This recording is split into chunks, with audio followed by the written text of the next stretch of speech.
Assalamualaikum. Welcome back to my YouTube channel, English Class with Mrs. Yanti. Now we will learn about discussion text. Check this out for the matter. In this nice occasion, I will explain you about the definition, structure, language features, and of course the example of discussion text. Well guys, we begin from the definition of discussion text. Jadi text discussion ini adalah salah satu macam dari teks yang digunakan untuk menampilkan dua pandangan ya tentang sebuah isu. Teks diskusi ini adalah memberikan kita tentang pro dan kontra, tentang sisi positif dan negatif, atau poin yang baik dan juga poin yang kurang baik dalam satu isu ya, atau sebuah topik yang sedang dibicarakan. Next, generic structure atau scaffolds atau rangka dari discussion text. Teks diskusi ini bisa disebut teks diskusi manakala ada 1. Issue statement atau review or introduction topic with statement or question. Jadi sebelum nanti ke argumen-argumen harus ada paragraf yang membuka untuk membahas satu isu statement ya atau satu pernyataan. The second one atau di paragraf selanjutnya there are arguments for, yang artinya di sini adalah argumen yang menunjukkan setuju, pro ya, dengan supporting points. Ada apa saja? Points or main idea, dalam artian argumen apa yang akan disampaikan ketika Anda pro, dan elaborasinya seperti apa. Elaboration yang artinya pengembangan dari statement awal. Next paragraph is arguments against atau argumen yang menyatakan ketidaksetujuan atau kontra. Tentunya di sini nanti harus ada contrasting poinnya. Apa sih poin-poin yang mendasari ketidaksetujuan tersebut? Yang utamanya apa? Lalu elaborationnya seperti apa? Pengembangan dari argumen awal tentang ketidaksetujuan tadi. The next or the last is conclusion or recommendation. Jadi nanti di paragraf akhir discussion text adalah pandangan akhir dari penulis tentang ketidaksetujuan dan juga hal yang disetujui pada topik yang sedang dibicarakan, dan juga memberikan rekomendasi pada isu tersebut. Next guys, we talk about language features, yang artinya adalah kebahasaan, ciri-ciri kebahasaan. Jadi di discussion text ini teman-teman bisa juga melihat tanda-tandanya apakah ini discussion text atau bukan ya. Di discussion text focus on general participant, dalam artian di sini ya fokus pada general participant, dalam artian ketika nanti di paragraf awal membicarakan tentang education or internet, so in the next paragraph talk about that focus ya, tentang pendidikan dan juga internet. Next, use of material processes such like has produced, have developed, to feed, etc. Use of relational process such like is, could, cause, or etc.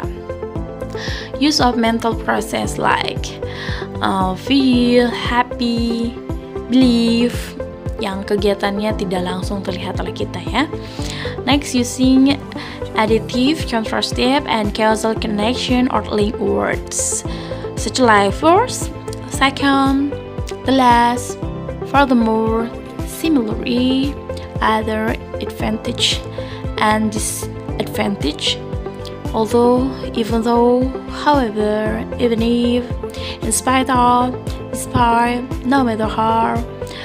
On the other hand, on the other side, in contrast to, etc. Next is using modalities such like must, should, could, may, etc. And last is using adverb of manner.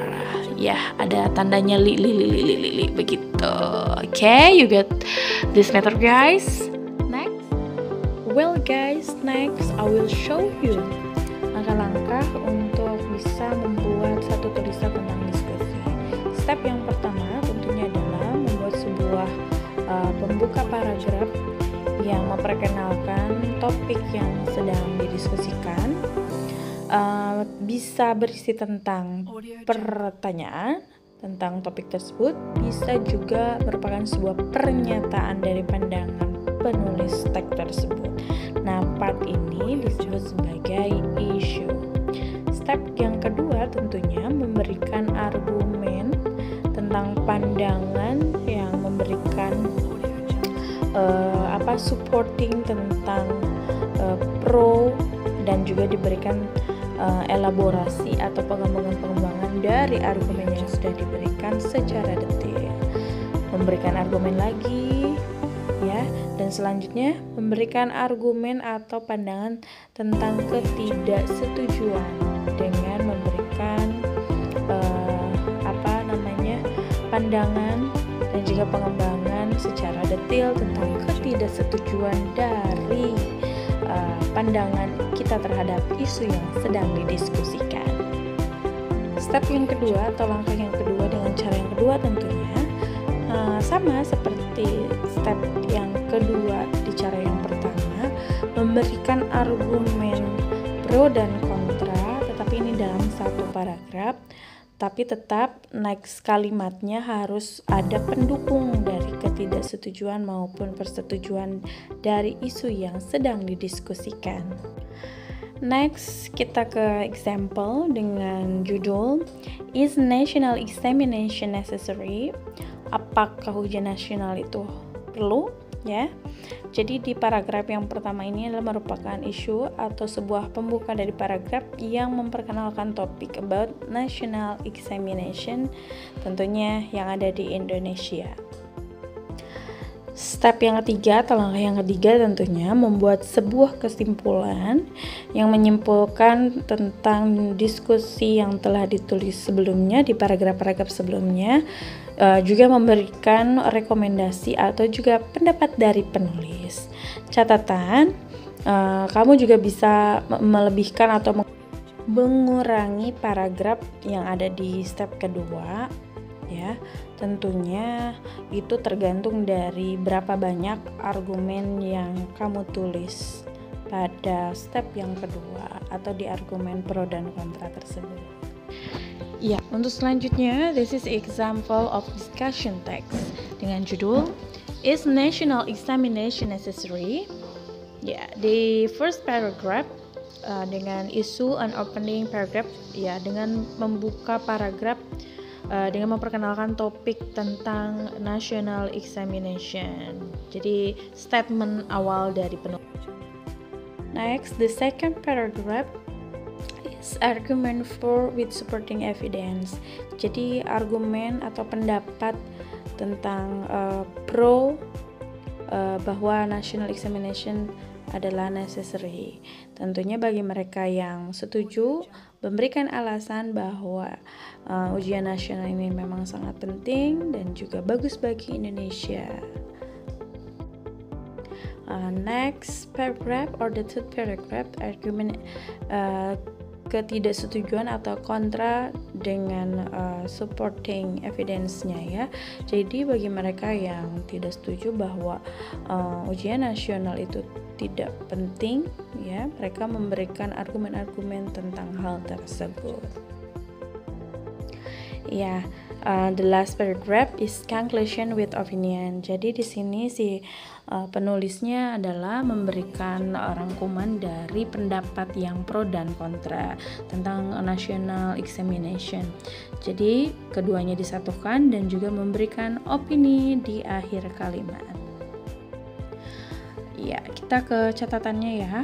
Kita lihat di text structure-nya. Di paragraf pertama adalah tentang isu atau membuka paragraf dengan memperkenalkan topik, yaitu national examination. Ya, perhatikan, penulis membuka paragraf dengan memberikan pernyataan dengan menyebutkan the main controversy regarding the national examination is whether or not it is necessary to continue the national exam. Jadi ada kontroversi tentang penyelenggaraan dari ujian nasional, di mana hal ini dibutuhkan atau tidak ya untuk ujian nasional.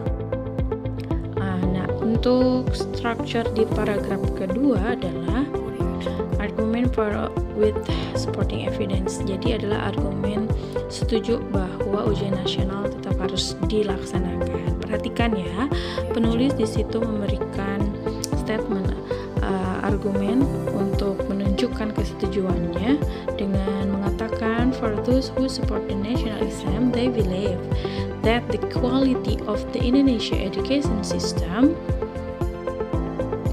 will get worse without blah blah blah system. They also believe that national exam can be used to measure blah blah blah sampai racks. Ya, bagi mereka yang setuju menyebutkan atau mereka meyakini bahwa kualitas dari pendidikan Indonesia atau sistem dari pendidikan Indonesia akan semakin buruk jika tanpa ada ujian nasional. Begitu. Next, the third paragraph, argumen yang menyatakan ketidaksetujuan. Perhatikan di sini penulis menyatakan ketidaksetujuannya. However, for those who disagree with national exam, they believe that the result of national exam can't keep blah blah blah sampai heaven. Furthermore, the national exam only measure a small portion of student competence blah blah blah sampai the semester.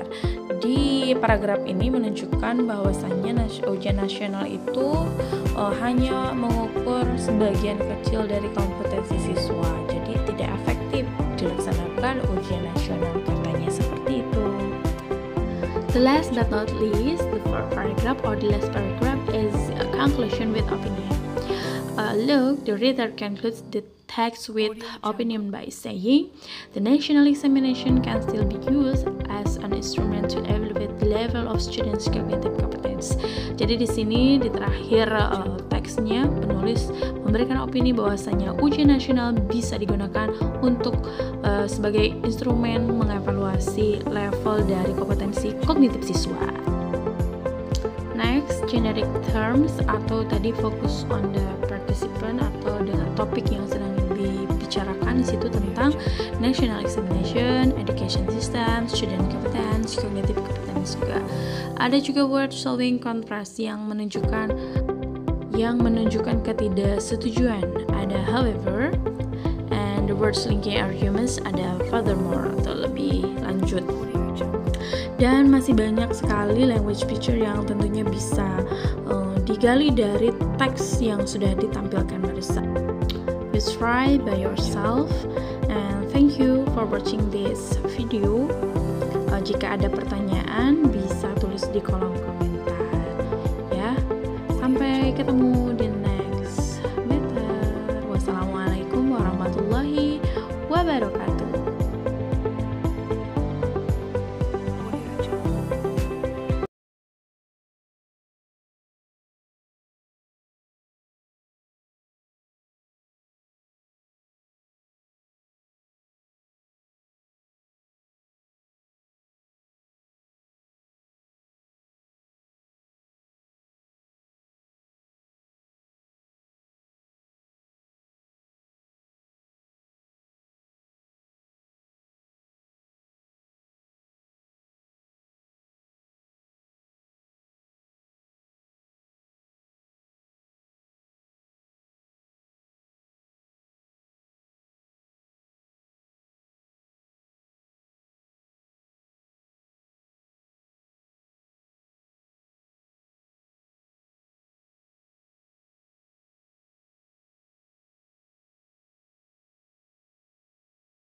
Audio Jungle.